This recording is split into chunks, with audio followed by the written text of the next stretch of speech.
Coolant leaking after every drive? Yeah, that's not something you want to ignore, because that bright green, pink, or orange puddle under your car is basically your engine's lifeline dripping away. Hey folks, Tom here from Car Justify, and I've helped more than a few people track down mystery coolant leaks before they turned into tow truck calls.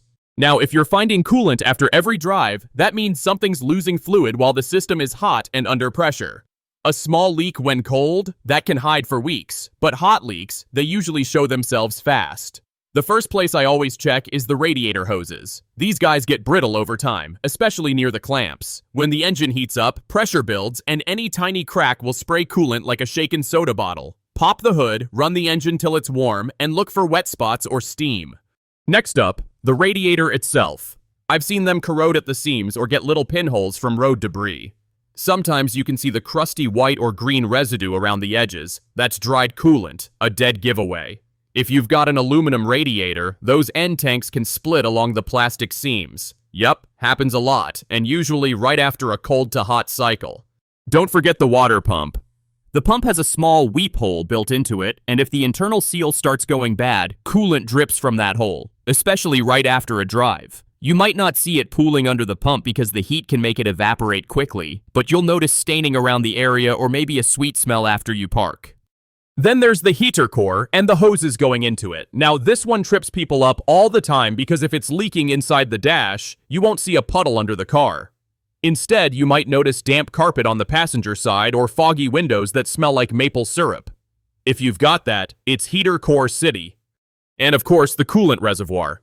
I had a buddy last week who swore up and down his radiator was leaking. Turned out the reservoir had a hairline crack along the bottom. Every time the system pushed hot coolant into the tank, it dribbled out. Super cheap fix, but only once you know where to look. Here's a quick tip.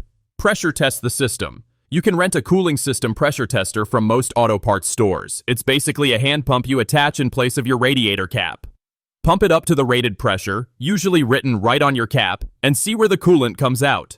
Do this with the engine cool so you're not dealing with hot liquid under pressure. One more thing, coolant can also leak from your head gasket into the combustion chamber, which means you won't see it on the ground at all. If you're losing coolant but can't find a single drip, check your exhaust. White sweet-smelling smoke after warm-up? Could be a head gasket. Not the best news, but better to know early than roast your engine. So, quick recap.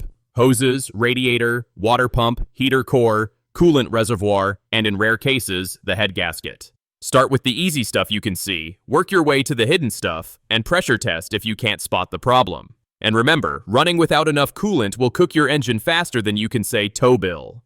Alright, that's it for today. If this helped you figure out where your coolant's going, hit that like button and subscribe so you don't miss more car-saving tips. And drop a comment if you've chased down a weird coolant leak before. I'd love to hear your story.